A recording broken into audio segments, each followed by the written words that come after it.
اعوذ باللہ من الشیطان الرجیم بسم اللہ الرحمن الرحیم الحمدللہ رب العالمین وصلی اللہ علی محمد وآلہ الطیبین الطاہرین المعصومین ولعنت الدائم علی اعدائہم اجمعین من الآن الی قیام یوم الدین۔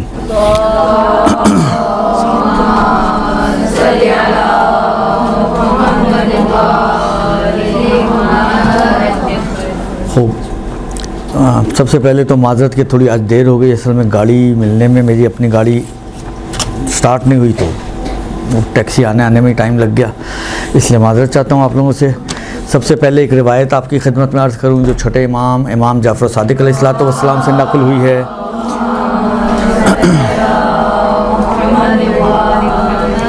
جو انہوں نے اپنے صحابی مفضل ابن عمر کو بیان کی۔ مولا فرماتے ہیں کہ اے مفضل، مہدی کی بارے میں ہمارے شیعوں کو بتاتے رہو تاکہ وہ اپنے دین میں شک اور تردید میں مبتلا نہ ہوں، کیونکہ یہ روایتوں کے اندر بہت یہ بات ملتی ہے کہ طولانی غیبت کا نتیجہ یہ نکلے گا کہ بہت سے مومنین جو ائمہ کو مانتے بھی ہوں گے، ائمہ کی محبت بھی دل میں رکھتے ہوں گے، امام زمانہ کو بھی مان رہے ہوں گے، لیکن اس غیبت طولانی کی بنا پر وہ شک و تردید میں مبتلا ہو جائیں گے۔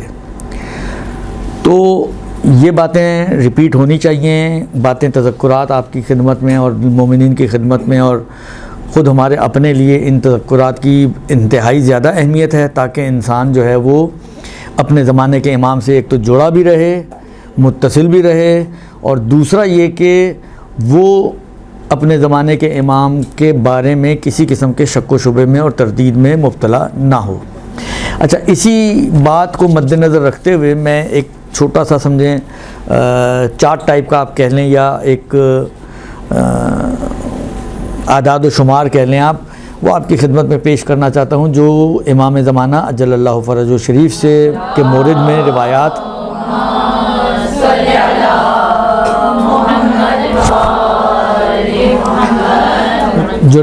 وارد ہوئی ہیں۔ اچھا، روایات کو اگر آپ دیکھیں گی تو مختلف اینگل سے ان روایتوں میں بات کی گئی ہے، تقریباً 1 2 3 4 5 6 7 8 تو یہ میرے پاس اس وقت یہاں پر میں نے جو نکالی ہیں وہ چیزیں وہ میرے پاس موجود ہیں۔ اس کے علاوہ بھی اور دوسرے ہیں، یہ تو صرف وہ ہیں جنہیں سمجھے آؤٹ لائن ٹائپ کی چیز ہے جس میں آپ ایک اعداد و شمار بیان کر رہے ہیں۔ اچھا، کچھ روایتیں ایسی ہیں کہ جو یہ بیان کرتی ہیں کہ جو امام مہدی ہوں گے ان کا تعلق رسول خدا کے خاندان سے ہوگا، کیونکہ آپ کو پتہ ہے مارکیٹ میں بہت ساری چیزیں موجود ہیں۔ اچھا، نظریہ مہدویت ایک ایسا نظریہ ہے۔ اچھا، مہدویت کو ہم امام مہدی تو ایک ذات ہے نا جس کو ہم لوگ مانتے ہیں، اپنا 12واں امام مانتے ہیں، 14واں معصوم مانتے ہیں، امام حسن عسکری علیہ السلام کی اولاد میں سے مانتے ہیں، یہ ساری چیزیں ہم مانتے ہیں، ہمارا عقیدہ ہے ان کی ذات گرامی قدر پر۔ لیکن اگر آپ مختلف چیزیں پڑھیں امام زمانہ کے حوالے سے تو یہ ایک ذات سے ہٹ کر ایک عنوان بھی بن چکا ہے کہ جو آپ کو مختلف ادیان میں اس کا تذکرہ بھی ملے گا کہ ایک نجات دہندہ آئے گا، منجی عالم بشریت۔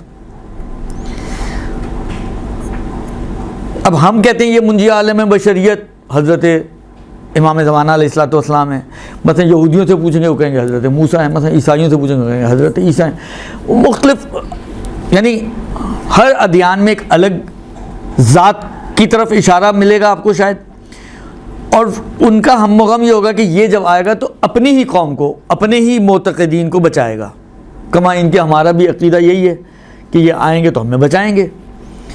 تو یہ ایک بہت ہی کامنلی آپ کو ملے گا۔ انہوں نے ذکر کیا لیکن میں اب اس طرف جانا نہیں چاہتا ہوں، لیکن یہودیت انہوں نے انجیل سے، توریت سے، زبور سے، ہندوؤں کی کتاب سے، مختلف کتابوں سے انہوں نے اس ٹکڑے کو نقل کی ہے کہ جس میں یہ کانسیپٹ پایا جاتا ہے کہ ایک نجات دہندہ آنے والا ہے۔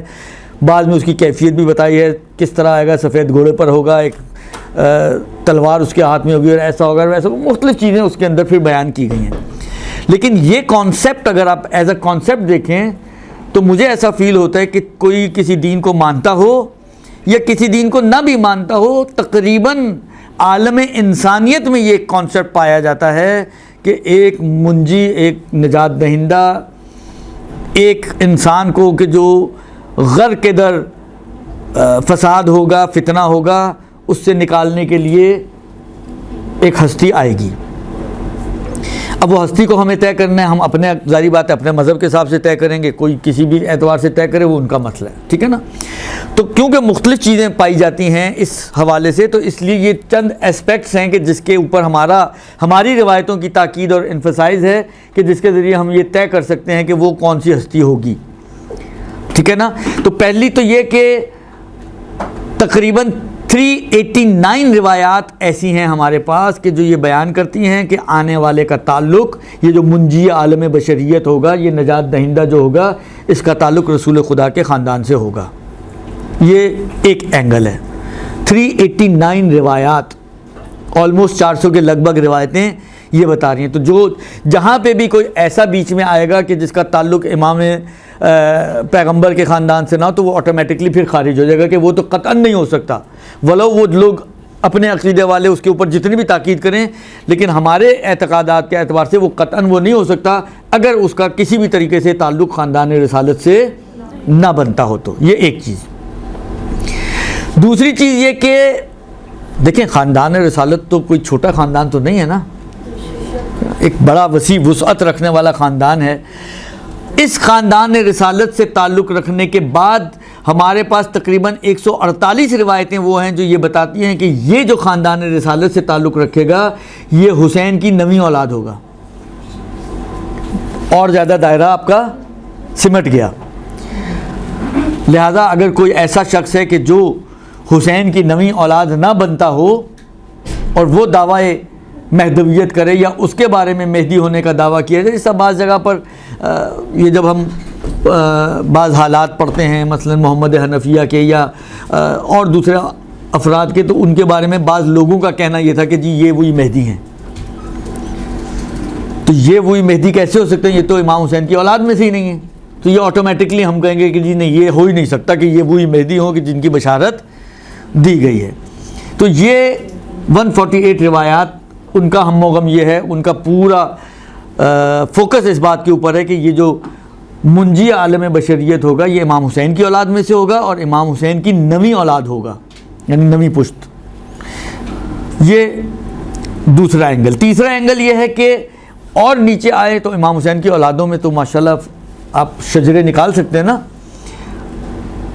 لیکن یہ 11ویں امام کی اولاد ہوگا، یہ اور اس کو جو ہے پرٹیکولر کر دیا اور دائرہ آپ کا تنگ ہو گیا۔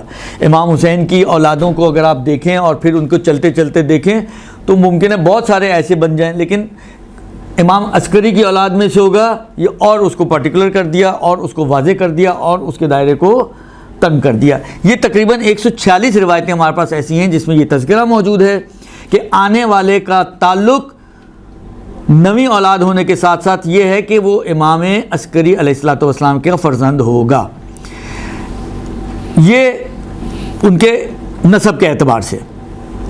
اسی طریقے سے ہمارے پاس تقریباً 214 روایتیں ایسی ہیں جو یہ دلالت کرتی ہیں، کیونکہ یہ بھی ایک شیعہ سنی میں اختلاف پایا جاتا ہے اور ہو سکتا ہے دوسرے مذاہب میں بھی پایا جائے کہ وہ آیا اس دنیا میں آ چکے ہیں یا ابھی آئے نہیں ہیں، یعنی پیدا ہو چکے ہیں یا پیدا ہوں گے، ہو چکے ہیں یا ہوں گے۔ تقریباً 214 روایتیں ہمارے پاس ایسی ہیں جو دلالت کرتی ہیں اس بات کے اوپر کہ امام زمانہ علیہ الصلوۃ والسلام کی ولادت ہو چکی ہے، ہوں گے نہیں، ہو چکی ہے۔ اور ابھی آپ لوگوں نے کون سی ولادت میں منائی ہے امام کی؟ 1191، 1191 سال ان کی پیدائش کو ہو چکے ہیں۔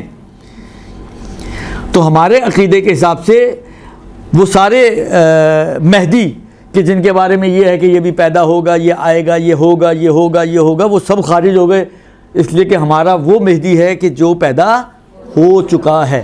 214 روایتیں اس بات کے اوپر موجود ہیں، ٹھیک ہے جی۔ پھر تقریباً 91 کے قریب روایتیں ہیں کہ جس کے اندر غیبت طولانی کا تذکرہ کیا گیا کہ وہ پیدا ہو تو چکا ہے لیکن ایک طولانی غیبت کے بعد ظہور فرمائیں گے۔ تو طولانی غیبت موجود ہے درمیان میں ان کی پیدائش کے اور ان کے ظہور میں. اس کا تذکرہ تقریباً 91 روایتوں میں پایا جاتا ہے. پھر یہ کہ ان کے ظہور کی بشارت تقریباً 650 روایتیں، 657 روایتیں، 697 روایتوں میں یہ تذکرہ موجود ہے اور بشارت دی گئی ہے کہ وہ آئے گا. اور حالانکہ اب کہیں پہ کچھ الفاظ ہیں، کہیں پہ کچھ الفاظ ہیں، لیکن مین تھیم کیا ہے؟ یملأ الارض قسطا وعدلا کما ملئت ظلما وجورا. زمین کو اس طرح سے عدل و انصاف سے پر کر دے گا جس طرح یہ زمین ظلم و جور سے بھری ہوئی ہوگی. 650 روایتیں کم تعداد نہیں ہے کسی بھی مورد میں. میرے خیال میں بہت ہی کم موارد ہوں گے جہاں پہ اتنی بڑی تعداد روایتوں کی ایک ہی مضمون کے اوپر ہو. اس کے بعد کہتے ہیں کہ یہی کہ جہان کو عدل و انصاف سے پر کرے گا. وہ 123 روایتوں میں اس کا تذکرہ موجود ہے. اور اسلام کی عالمگیر حکومت قائم ہوگی. تقریباً 47 روایتوں میں اس بات کا تذکرہ موجود ہے. اچھا، یہ ایک بات طرف. دوسری طرف اگر ہم دیکھیں تو قرآن کی کچھ آیات ہیں، اگر ان آیات کو غور کریں تو تقریباً ان کو تطبیق کیا گیا ہے امام زمانہ ہی کے اوپر. عرض کروں میں 3-4 آیتوں کی طرف آپ کے لیے اشارہ کروں گا. پہلی آیت سورہ مبارکہ نساء کی آیت نمبر 105، جس میں پروردگار عالم کا ارشاد گرامی قدر ہے، بسم اللہ الرحمن الرحیم وَلَقَدْ كَتَبْنَا فِي الزُّبُورِ مِن بَعْدِ الذِّكْرِ أَنَّ الْأَرْضَ يَرِثُهَا عِبَادِيَ الصَّالِحُونَ. ہم نے زبور میں ذکر کے بعد اس بات کو ذکر کر دیا ہے کہ اس زمین کے وارث جو ہیں صالح بندے ہوں گے. اب تک ہوئے نہیں ہوئے، تو اس کو بھی اسی امام زمانہ کی حکومت کے اوپر تطبیق کیا جاتا ہے نارملی. یہ ایک. سورہ نور کی آیت نمبر 55، وعد اللہ الذین آمنوا منکم وعملوا الصالحات لیستخلفنکم فی الارض. خدا نے وعدہ کیا ہے ان لوگوں سے، تم میں سے ان لوگوں سے کہ جو ایمان لے کر آئے اور عمل صالح انجام دیتے ہیں، کہ وہ تم کو زمین کا خلیفہ قرار دے گا خدا. یہ خلافت ملی ابھی تک زمین کی، پوری زمین کی، الارض یعنی پوری زمین کی نہیں ملی. سورہ مبارکہ صف کی آیت نمبر 9، هو الذی ارسل رسولہ بالہدی ودین الحق لیظہرہ علی الدین کلہ ولو کرہ المشرکون. کہ خدا نے رسول کو بھیجا ہے ہدایت کے ساتھ اور دین حق کے ساتھ تاکہ اس دین کو تمام ادیان پر ظاہر کر دیا جائے، چاہے مشرکوں کو ناگواری کیوں نہ گزرے. ابھی تک یہ اظہار دین ہوا نہیں ہوا. اور مشہور و معروف آیت سورہ مبارکہ قصص کی آیت نمبر 5، وَنُرِيدُ أَن نَّمُنَّ عَلَى الَّذِينَ اسْتُضْعِفُوا فِي الْأَرْضِ وَنَجْعَلَهُمْ أَئِمَّةً وَنَجْعَلَهُمُ الْوَارِثِينَ. تو یہ چاروں وہ تقریباً آیات ہیں کہ جس کو عام طور پر تطبیق کیا جاتا ہے امام زمانہ علیہ السلام کی عالمی حکومت پر، کہ یہ ابھی تک کیونکہ نہیں ہوا، اور اگر قرآن نے کہا تو ہوگا، تو یہ کب ہوگا؟ یہ اس وقت ہوگا جب آنے والا آئے گا، جب ظہور امام علیہ السلام ہوگا، ایک عالمی اسلامی حکومت قائم ہوگی، جس کا تذکرہ اگر آپ دیکھیں تو جس کو دولت کریمہ سے تعبیر کیا. کہاں تعبیر کیا؟ کون بتا سکتا ہے آپ میں سے؟ حکومت امام کو دولت کریمہ سے تعبیر کیا ہے. آپ میں سے کون بتا سکتا ہے کہ کہاں پہ اس کا تذکرہ موجود ہے؟ تو تعجب ہے اگر آپ میں سے کوئی نہ بتا سکے. تو میرے حساب سے یہ سوال کا جواب ایسے کہ آپ میں سے سب کو پتہ ہونا چاہیے. جی دعا ہے. نہ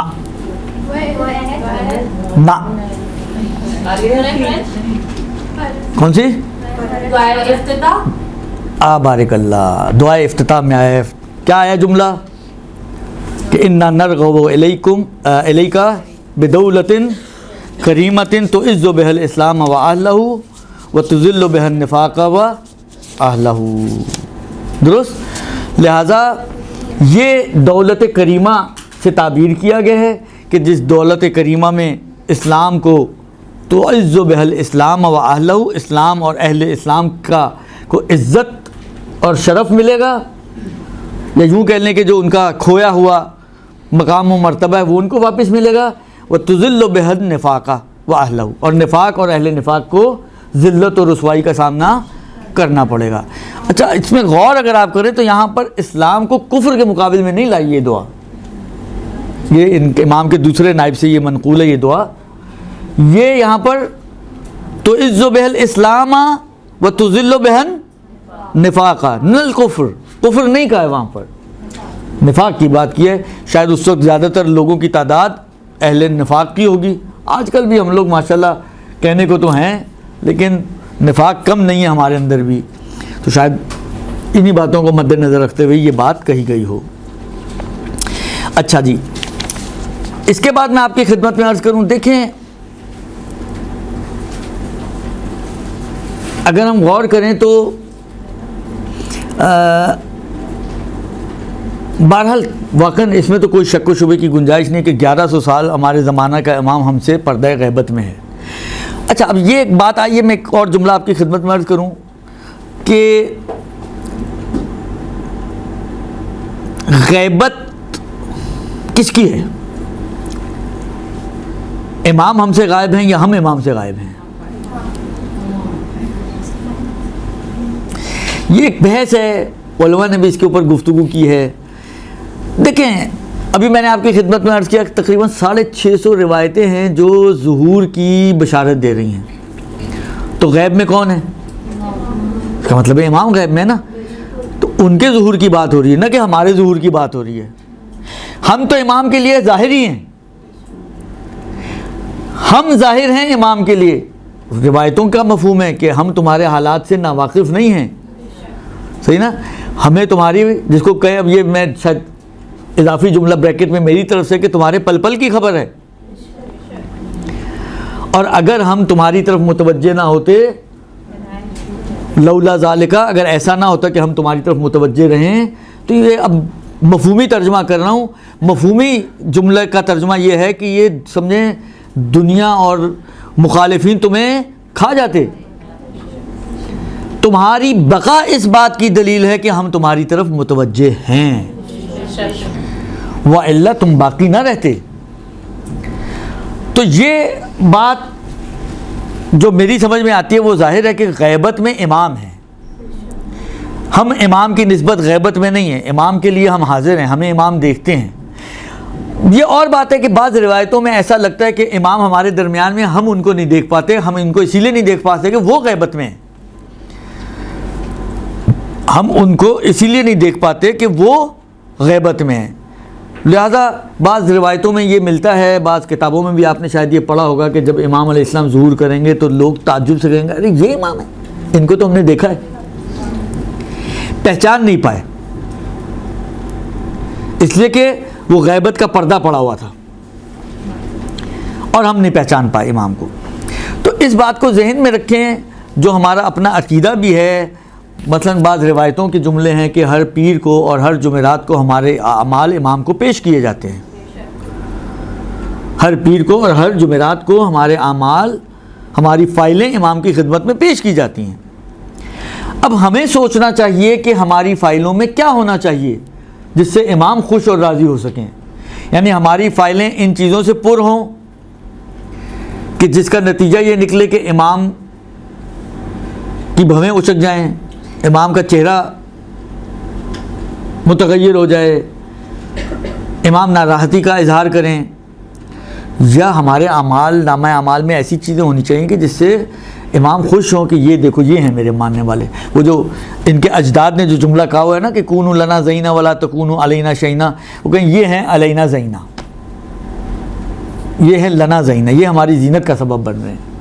اور دیکھیں بہت کامن سی چیز ہے، آپ لوگ بھی جانتے ہیں، دیکھتے ہیں، یعنی انسان کے جو رہبر ہے، رہبر کا بڑا اثر ہوتا ہے امت کے اوپر۔ رسول خدا 40 سال خاموش تبلیغ کرتے رہے، کیوں؟ وہ آتے ہی بولتے بھائی میں نبی ہوں۔ بھائی دیکھیں ہمارا جو عقیدہ ہے، اس عقیدے کے اعتبار سے رسول خدا معصوم ہیں، عصمت کے حامل شخص ہیں، پیدائشی طور پر ہی آئے تطہیر تو اس مطلب کا اظہار ہے۔ تو امام یعنی رسول جب اس دنیا میں تشریف لائے ہیں تو ایسا نہیں ہے کہ عصمت ان کو بعد میں ملی ہے، عصمت کے ساتھ اس دنیا میں آئے ہیں۔ اصل میں عصمت ہے کیا چیز؟ عصمت سمجھ لیں اتنی، یعنی یہ ایک علم اور معرفت کا ایک درجہ ہے جو میری سمجھ میں آیا ہے۔ میں نے پہلے بھی مثال دی ہے آپ لوگوں کی خدمت میں، عرض کیا، پتہ نہیں یہاں کیا کہیں اور کیا، لیکن آپ تھوڑی دیر کے لیے اپنے آپ کو اس کیفیت میں تصور کریں کہ آپ کو شدید بھوک لگی ہوئی ہے، شدید گرمی ہے، بدحال ہوئے ہوئے ہیں اور انتہائی ہمت نہیں ہے کہ کچھ ابھی بنا کے کھا سکیں. اب آپ نے فریج کھول کے اس میں سے نکال کے کچھ کھانا ہے، اور جب آپ نے فریج سے کھانا نکالا، اپنی جتنی میکسیمم شدت پہ آپ اپنی بھوک کو لے کے جا سکتی ہیں لے جائیں، جتنا میکسیمم اپنے آپ کو بھوکا بنا سکتی ہیں بنا لیں، اور جتنا میکسیمم موسم کو گرم بنا سکتی ہیں بنا لیں، اور اپنے آپ کو جتنا بدحال بنا سکتی ہیں بنا لیں تصوراتی طور پہ. دوست، اب اس کیفیت میں جب آپ کا بچا ہوا کھانا آپ نے نکالا اور اوپر سے پلیٹ ہٹائی تو وہ سڑ گیا ہوا ہے، پھپھوندی لگی ہوئی ہے، کون آپ میں سے کھانے کے لیے تیار ہوگا؟ کوئی ایک تو ہاتھ اٹھا لے. ایک بھی نہیں. کیوں؟ آپ کہیں گے یار اس کو کھانے سے بہتر ہے بھوکا ہی مر جائے انسان، کہ اس کو دیکھ کر کھانے کو آپ کا دل ہی نہیں چاہے گا. جس شکل میں اس کو بھی جتنا زیادہ آپ اس کے اندر سمیل ڈال سکتی ہیں، جتنا زیادہ اس کو سڑا سکتی ہیں سڑا لیں. اب اس سڑے ہوئے اور بدبو دار کھانے کو کون کھانے کو تیار ہوگا؟ جتنی بھی بھوک لگی ہوگی آپ کہیں گے نہیں میں یہ تو نہیں کھا سکتی، میں برداشت کر لوں گی، مر گئی تو چلو کوئی بات نہیں، لیکن بالآخر کوئی دوسرا انتظام جب تک نہیں ہوتا میں آرڈر کر دوں گی، آنے میں آدھا گھنٹہ لگے گا، 1 گھنٹہ لگے گا. اب تو آپ لوگ یہ بھی کر سکتے ہیں، بہت سو کے گھر تو چل ہی نہیں پہ رہے ہیں، تو بالآخر یہ نہیں کھاؤں گی میں. یہی عصمت ہے. اتنی حد تک آپ بھی معصوم ہیں، اتنی حد تک. اپنا زیادہ حد نہ بڑھائیے گا اپنی، کل کو لیں جی سرٹیفکیٹ مل گیا عصمت کا اور ہم بھی معصوم ہو گئے. یہ کام مت کیجیے گا. اتنی حد تک، صرف اتنی، اس کھانے کو نہ کھانے کی حد تک. کیوں؟ اس لیے کہ آپ اس کی سڑان کو، اس کی بدبو کو، اس کے تعفن کو، اس کی گندگی کو آپ بالعیان مشاہدہ کر رہی ہیں، تو آپ کبھی بھی اس کی طرف نہیں جائیں. ہاں کوئی دھوکے سے آپ کو کھلا دے پتہ ہی نہیں چلے تو آپ کھا بھی لیں گی. فرض کریں ناک آپ کا بند ہوا ہے، آپ کو پتہ ہی نہیں چل رہا خوشبو ہے یا بدبو ہے، اور کسی نے آنکھیں بند کروا کے آپ کو کھلا دیا، کھا بھی لیں گے آپ. لیکن جب وہ کہتے ہیں نا آنکھوں دیکھی مکھی وہ نہیں نگلی جاتی، تو کیسے نگلیں گی آپ اس کو؟ جب مکھی نہیں نگلی جاتی تو یہ تو پھر کھانا ہے، اور وہ بھی سڑا ہوا. یہی عصمت کا کانسیپٹ ہے کہ ائمہ علیہم السلام ہر چیز کی برائی کو، مثلا گناہ کی برائی کو اسی طرح دیکھ رہے ہیں جیسے آپ کھانے کی گندگی کو دیکھ رہی ہیں. تو وہ دیکھتے ہوئے کیسے اس کی طرف جائیں گے؟ یہی عصمت ہے. یعنی عصمت کوئی الگ سے چیز نہیں ہے، یہ علم ہی کا ایک شعبہ ہے، معرفت کا ایک شعبہ ہے کہ پروردگار عالم نے ان کو اتنا علم و معرفت دیا ہے کہ ان کو معلوم ہے کہ واجبات میں کیا ملنے والا. اب آپ کو برعکس ہم لوگ نیاز اور تبرک کے چکر میں کتنی لمبی لمبی لائنوں میں کھڑے ہوتے ہیں، حالانکہ کیا ہے بریانی مل رہی ہوتی نا، مثلا وہی بریانی جائیں آپ 60-70 روپے، اب تو 60-70 کی نہیں ملتی، حالانکہ 100-150-200 روپے کی آپ جا کے خود خرید لیں. اتنے پیسے یقیناً اس وقت بھی آپ کی جیب میں ہوں گے جب آپ 150 آدمیوں کی لائن میں کھڑی ہوئی ہیں، جبکہ مل وہی بریانی رہی ہے جو وہاں سے اس نے وہیں سے لا کے دیکھ یہاں رکھی ہے اور تبرک اور نیاز کے نام پہ بانٹ رہا ہے. شاید اس نے اس کے اوپر کچھ پڑھا بھی نہیں ہوگا، کوئی فاتحہ بھی نہیں دیا ہوگا، نظر بھی نہیں دلائی ہوگی، لیکن کیونکہ ایک عنوان آ گیا نیاز کا، آپ 150 خواتین کی لائن میں کھڑے ہو کر اس کو لینے کے لیے بھی تیار ہیں، اس لیے کہ آپ کو اس کی اہمیت کا اندازہ ہے. آپ کے اپنے عقیدے کے اندر بہت کچھ اس نیاز کے اندر چھپا ہوا ہے. لوگ زہر بھی نیاز کے نام پہ دیں تو کھا لیں گے، ایسے لوگ بھی پائے جاتے ہیں. شوگر کا مریض ہو، اس کے آگے آپ گلاب جامن رکھیں نظر دے کر، نہ کھائے تو پھر بولیں وہ نظر اللہ نیاز حسین مولا کا نام، تو اس کے لیے تو یہ زہر ہی ہے نا. کھا رہا ہے یا نہیں کھا رہا؟ کھاتے ہیں لوگ، میں نے دیکھے ہیں کھاتے ہوئے، آپ نے بھی دیکھے ہوں گے، شاید آپ خود بھی کھاتے ہوں اگر آپ میں سے کوئی خدا نہ کرے ہو، لیکن اگر کوئی ہو تو کہنے کا مقصد یہ ہے کہ اگر کسی چیز کا حسن انسان کو نظر میں آ رہا ہو تو کیسے وہ اس کو چھوڑ دے، اور اگر برعکس کسی چیز کی خرابی نظر آ رہی ہو تو وہ کیسے اس کو انجام دے. یہ ہے عصمت کا کانسیپٹ جو ائمہ اور انبیاء کے اندر پایا جاتا ہے کہ وہ واجبات کے حسن کو دیکھ رہے ہوتے ہیں, وہ محرمات کی قباحت کو دیکھ رہے ہوتے ہیں. تو جب دیکھ رہے ہیں تو کیسے واجبات کو چھوڑ دیں؟ ممکن ہی نہیں ہے, ممکن ہی نہیں ہے. اور جب وہ دیکھ رہے ہو تو کیسے وہ اس حرام کو انجام دیں؟ ممکن ہی نہیں ہے. بالکل اسی طرح جیسا یہ کھانے کی میں نے مثال آپ کی خدمت میں عرض کی. لہٰذا وہ جو پیدا ہی معصوم ہو رہا ہے, پھر اس کو 40 سال خاموش بیٹھنے کی ضرورت کیا ہے؟ اس نے تو کوئی گناہ کرنا نہیں ہے, اس نے تو کوئی واجب چھوڑنا نہیں ہے. لیکن بالآخر وہ جس معاشرے میں موجود ہے, اس معاشرے میں ابھی تو کوئی بھی مسلمان نہیں ہے, تو ان کو بھی تو سمجھانا ہے کہ میں کس مضبوط کردار کا مالک ہوں. لہذا اللہ کے رسول 40 سال, جس کو کہیں, اس کو عام طور پہ علماء تعبیر کرتے ہیں خاموش تبلیغ کرتے ہیں. اپنے وہ مولا کا جملہ بھی ہے نا, کونوا دعاۃ للناس بغیر السنتکم, لوگوں کو اللہ کی طرف پکارنے والے بن جاؤ زبانوں کے بغیر, یعنی عمل کے ذریعے. تو رسول خدا نے اپنا لوہا منوایا, اپنی صداقت کا, اپنی امانت داری کا. اتنے امانت دار کہ مشرکین مکہ جو رسول نہیں مان رہے, جو نبی نہیں مان رہے, جو خدائی نمائندہ نہیں مان رہے, اس کے باوجود امانتیں اپنی انہی کے پاس رکھواتے تھے. یہ ہے کردار. تو کہنے کا مقصد صرف یہ ہے کہ یہ جو شاید ایک حکمت اس طولانی غیبت کی یہی رہی ہو کہ مولا کے ماننے والے بھی اپنے کردار کو بہتر بنائیں, ایسا بنائیں کہ امام کے ساتھ دے سکیں اور امام کے ساتھ جہاد میں شریک ہو سکیں. اگر وہ اپنی کردار دیکھیں, میں جو ذاتی طور پر سمجھتا ہوں, میں بہت ہی ادنا سا ایک طالب علم ہوں, کوئی بہت فن خوان آدمی نہیں ہوں. جتنا میرا مطالعہ ہے, جو میری سمجھ میں آتی ہے باتیں, میں اس کے اعتبار سے آپ کی خدمت میں عرض کر رہا ہوں کہ مجھے ایسا لگتا ہے کہ اہم ترین ذمہ داری جو دوران غیبت کی ہے وہ کردار سازی ہے. مجھے ایسا فیل ہوتا ہے. اور اس کا ایک شاہد میں آپ کی خدمت میں عرض کروں, آپ جا کے دیکھیں, بعض کتابوں میں آگے قزوینی کی ایک کتاب ہے, مہد سے لحد تک, شاید کچھ اس طرح کا ہے, بالآخر مجھے ایگزیکٹلی نام اردو والا اس کا یاد نہیں ہے. آپ اس میں جا کے دیکھیں, اس میں ایک بیعت نامہ, یا آپ کو تو یہ گوگل علیہ السلام بھی زندہ باد, اس پہ بھی آپ ٹائپ کریں گی بیعت نامہ امام زمانہ تو وہ بھی مل جائے گا آپ کو. اس میں 25 کے قریب نکات دیے گئے ہیں. آپ دیکھیں سارے اخلاقی نکات ہیں کہ غیبت کے زمانے میں آپ کو یہ کرنا ہے کام, اور ان چیزوں کے اوپر اپنے آپ کو کاربند بنانا ہے. جو بیعت امام سے کر رہے ہیں وہ یہ ان چیزوں کا نام ہے. میرے پاس اگر ہو تو میں اشارتاً آپ کی خدمت میں 2-4 چیزیں, یہ چوری نہیں کریں گے. آج کل ہر دوسرا آدمی پوچھتا ہے آقا بجلی چوری کر سکتے ہیں؟ یہ ماشاءاللہ امام زمانہ کو ماننے والوں کا حال ہے. پہلی چیز جو اس میں لکھی ہے, چوری نہیں کریں گے. تو چوری کر کے آپ یہ چاہتے ہیں کہ آپ امام زمانہ کے ساتھی بنیں. وہ جو آپ نے بیعت صبح اٹھ کے پڑھتی ہوں, اگر آپ بیعت نامہ, دعائے عہد, تو اس میں تجدید بیعت کرتی ہیں نا, یہ ہے بیعت نامہ ان کا.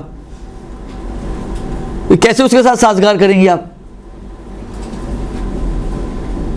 ہر دوسرا آدمی کہیں نہ کہیں کچھ نہ کچھ چوریاں کر رہا ہے, کچھ سمجھتے ہوئے, کچھ ناسمجھی میں. حال اگر میں اس چوری کے دائرے کو تھوڑا وسیع بناؤں تو ہم بھی بعض جگہ پہ ڈنڈیاں مارتے ہیں, جاب پہ بیٹھے ہوئے, اور یہ حضرت موبائل تو ہاتھ سے چھٹتا ہی نہیں ہے.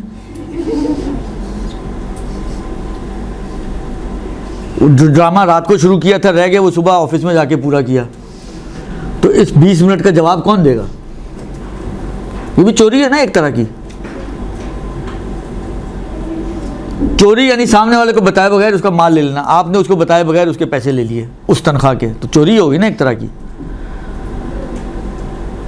اب میں مثالیں اگر بنانے بیٹھوں گا تو ٹائم ویسے ہی آج نکل گیا, اور زیادہ نکل جائے گا. لیکن آپ لوگ ماشاءاللہ مجھ سے زیادہ سمجھدار ہیں ان چیزوں میں, تو آپ لوگ اس کی مثالیں خود بھی بنا سکتے ہیں کہ کتنی جگہوں پر ہم کتنی چوریاں کرتے ہیں. عورتوں کا میں کیا تذکرہ کروں, شوہر کی جیبوں پہ کتنا ہاتھ صاف کرتی ہیں. میں نے شاید آپ کی خدمت میں ایک دفعہ عرض کیا تھا, اسی القائے میں مجھے ایک خاتون ملی, اپنے لیے حج واجب کے مسائل پوچھنی تھی کہ میرے پاس اتنا پیسہ. میں نے کہا پوچھا ان سے خمس کا پوچھیں. میں نے کہا پیسہ کہاں سے آیا؟ کہتے شوہر کی جیبوں سے نکالا ہوا ہے. آپ سوچیں کتنا نکالا ہوگا کہ حج واجب ہونے کی کہانی شروع ہو گئی.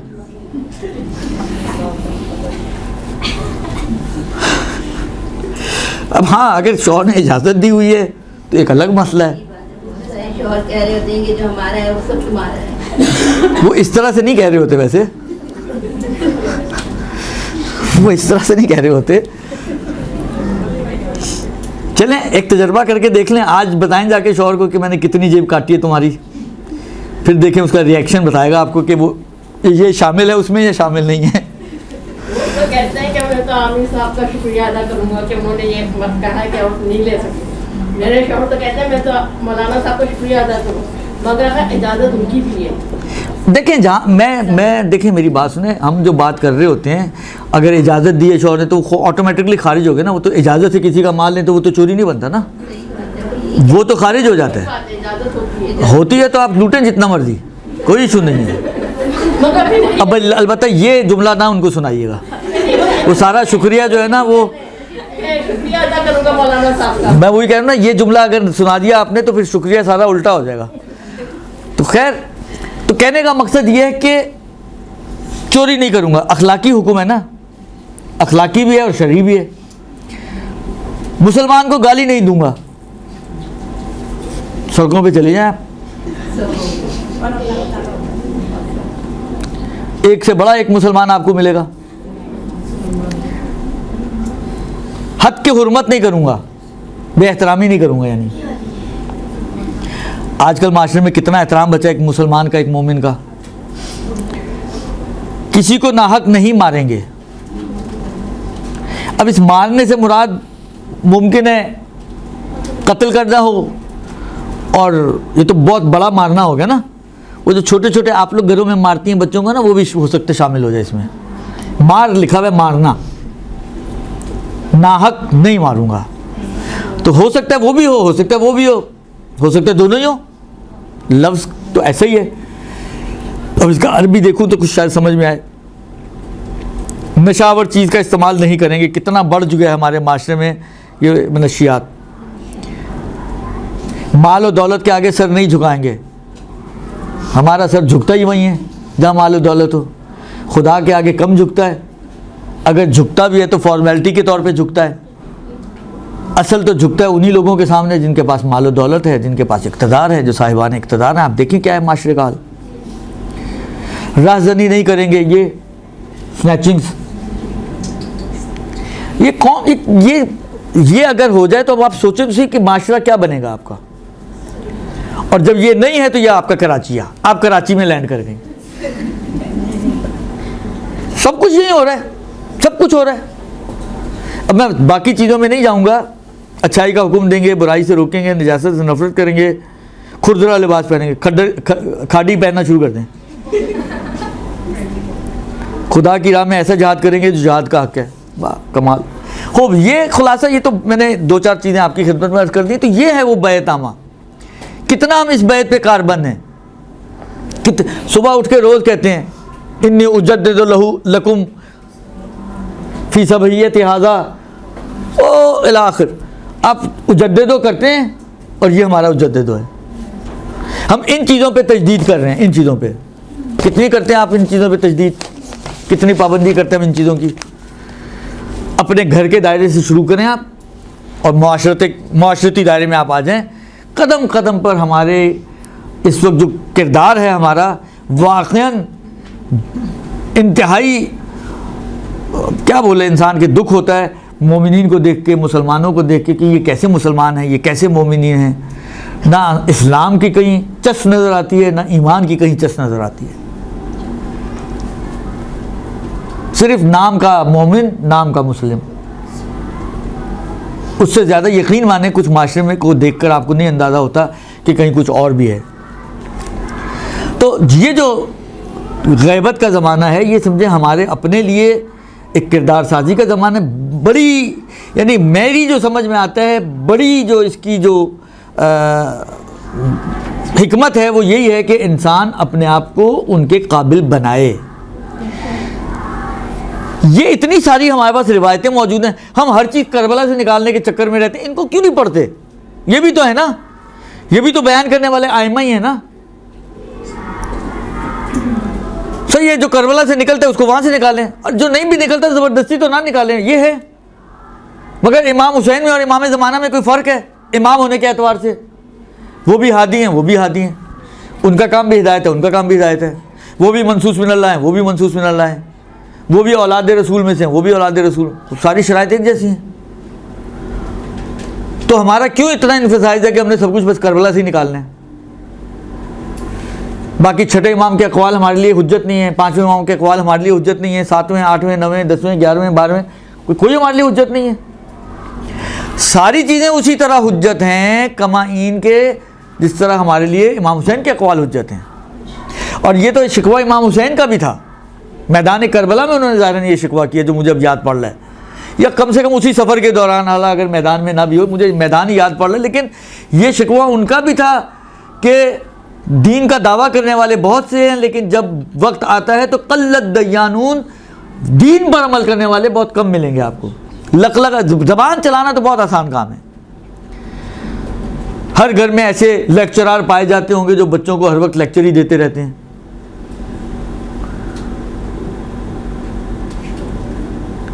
جس کی وجہ سے بچے ان کا چہرہ بھی دیکھنے کے جی نہیں چاہتے. آپ لوگ یہ ہنسی بتا رہی ہے مجھے کچھ ہیں, ہر معاشرے میں ہے اور ہر گھر میں ہے جن کو حیضہ ہوتا ہے دین کا.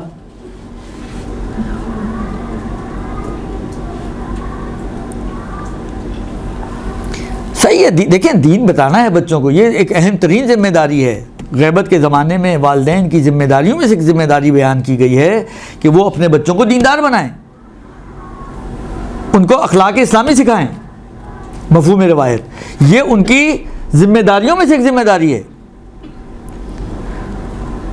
اور اگر وہ اپنی ذمہ داری پر عمل نہیں کریں گے تو ذمہ داری میں کوتاہی کرنے والے قرار پائیں گے. اس کا جتنا بھی وبال ہوگا, اگر ان کا بچہ ڈسٹریکٹ ہوگا, کہیں دوسری طرف جائے گا, اس کا ساری ذمہ داری والدین کی گردن پر آئے گی. مجھے یاد پڑتا ہے آیت اللہ مظاہری, ایک ایران کے بڑی شخصیت تھے, درس اخلاق دیا کرتے تھے. ان کی کتابوں میں آپ کو یہ روایت مل جائے گی جو میں عرض کرنے جا رہا ہوں, کہ وہ آقا فرماتے ہیں کہ امام فرماتے ہیں کہ قیامت کے دن کتنے ہی والدین ایسے ہوں گے جب ان کا نامہ اعمال کھولا جائے گا, سب اوکے ہے, نمازیں پڑھی ہوئی ہیں, روزے رکھے ہوئے ہیں, یہ صلہ رحمی سب اوکے, لیکن اس کے باوجود جہنم میں بھیجا جائے گا. کیوں؟ اپنی اولاد کی وجہ سے. اور آج کل کے والدین, مجھے ایسا فیل ہوتا ہے کہ اس روایت کے بہت بارز مصداق بننے والے ہیں, اس لیے کہ ہم اپنے بچوں سے بہت غافل ہیں. آپ کا بچہ موبائل پر کیا دیکھ رہا ہے, آپ کا بچہ, آپ نے دیا کیوں اس کو موبائل؟ آج بیٹھ کے سب پریشان ہیں, عادت کس نے ڈالی ہے؟ بہت بڑا کردار ماؤں کا ہے, معذرت کے ساتھ آپ سب ماؤں سے, اور کچھ حد تک باپوں کا بھی ہے. لیکن سارا دن تو ماں نے سرخپائی کرنی ہے نا, وہ اپنی سرخپائی سے بچنے کے لیے بچے کو ہاتھ میں موبائل پکڑا دیتی ہے, اور بچہ جو ہے وہ کارٹون کے نام پہ یا پروگرامز کے نام پہ یا کس نام پہ پتہ نہیں کیا کیا کچھ دیکھ رہا ہے. کارٹون کون سے سالے میں آپ کے؟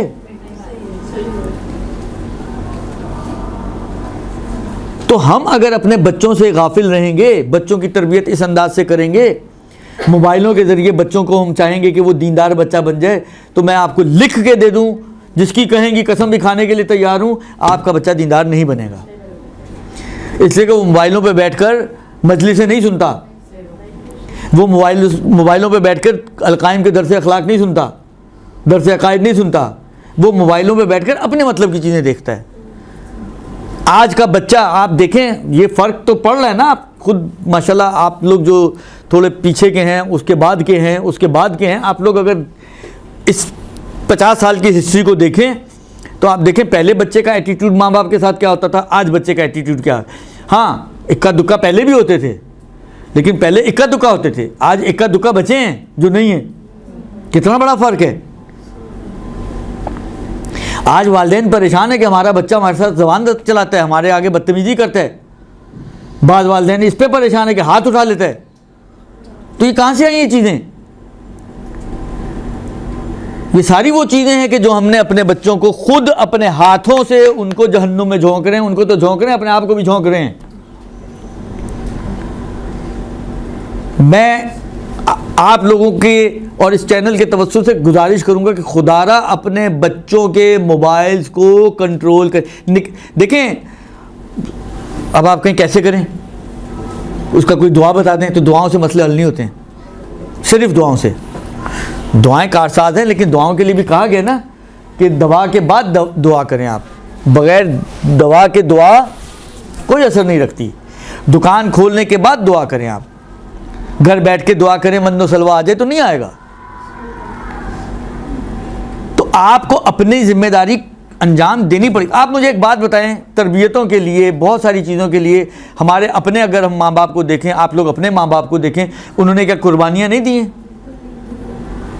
دی ہیں نا. تو آج کی ماں کیوں قربانی نہیں دیتی؟ چھوڑ دے وہ بھی موبائل. یہ سب سے بڑی مصیبت ہے. ماں موبائل چھوڑ دے تو بچے موبائل چھوڑیں گے. وہ کہتی ہے نہ ہی چھوڑیں تو اچھا ہے. مصیبت یہ ہے ان کو نیٹ نکال دیں گھر سے. ہم لوگ نہیں نکال پاتے ہیں اس لیے کہ ہم خود مبتلا ہیں اس سے. اور میں آپ کو بتا دوں، ایک 90% سے زیادہ کی تعداد وہ ہوگی جو موبائل پہ صرف ڈرامے اور فیس بک کو اسکرولنگ اور الا بلا ٹک ٹاک اور نمی دنم پتہ نہیں کیا کیا چیزیں دیکھتی ہیں. درس اور مجلسوں والے بہت کم ہوں گے. اگر پورا معاشرہ بھی درس اور مجلس سن رہا ہوگا نا تو 1% درس اور مجلس میں یہ چیزیں یوز ہو رہی ہوں گی. کوئی شمر دل جوشن بھی بیٹھا ہوگا نا تو کوئی ایک ہی مجلس سنتا ہوگا، سارا دن مجلسیں نہیں سنتا ہوگا. سارے دن ڈرامے دیکھے جا سکتے ہیں، مجلسیں نہیں سنی جا سکتی. یہ فیکٹ ہے. تو باقی 23 گھنٹے کیا کرتا ہوگا وہ؟ یہی سب کچھ. جی سوال تھا بچوں کی تربیت کے والے. تو ابھی ہمارا سیشن بچوں کی تربیت کا تھوڑی ہے کوئی. بچوں کے جو موبائل ہے ہم ان کو چیک کرنے کی اجازت ہے؟ دیکھیں وہ ہے نا قرآن کی آیت وَكُنْتَ أَنْتَ الرَّقِيبُ، پیچھے سے اس کے اوپر آپ نظر رکھ سکتی ہیں. موبائل کھول کے چیک نہیں کر سکتی، نہیں. اللہ ان کے یا تو اس سے اجازت لے لیں، اس کا پاسورڈ لے لیں. اگر دیتا ہے تو ٹھیک ہے، کبھی نہیں دے گا، ظاہری بات ہے کیوں دے گا. اگر دینا ہو تو لگائے کیوں. تو میں نے کہا نا کہ دیکھیں مسئلے یہ خود چیزیں مشکل کی طرف اشارہ کرتی ہیں.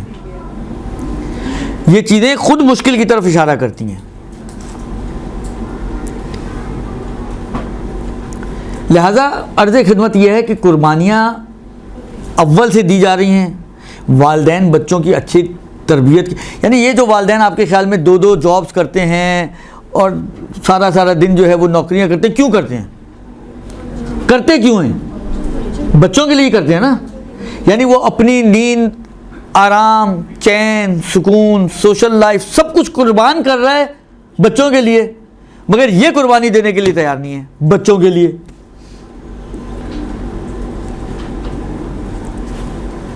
لہذا کہنے کا مقصد یہ ہے کہ یہ یعنی اس امام کی تیاری کے حوالے سے بھی روایتوں میں موجود ہے، اور ویسے بھی کلی طور پہ بھی روایتوں میں موجود ہے کہ والدین کی پکڑ سخت ہے بچوں کی نسبت. بچوں کی ذمہ داری اخلاقی اور دینی والدین کی ذمہ داری ہے، اس کو پورا کریں. آپ اس کو قرآن سینٹر بیچ کے گھنٹے بھر کے لیے 2 دن قرآن 3 دن دینیات پڑھ لی اس نے، اس سے اپنے آپ کو بری ذمہ مت سمجھیں.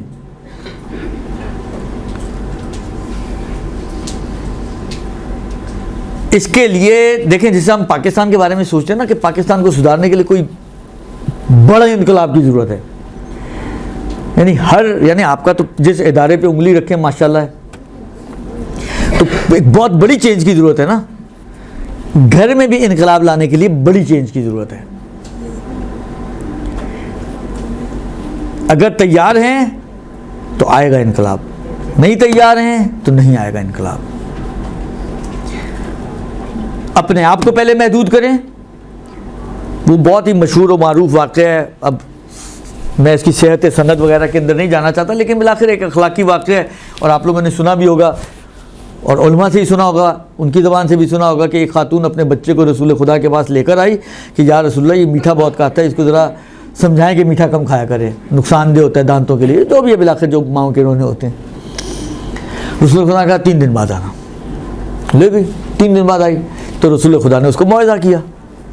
اب جو موعظہ ظاہری بات ہے، کیا مجھے نہیں پتا کیا کہا ہوگا، لیکن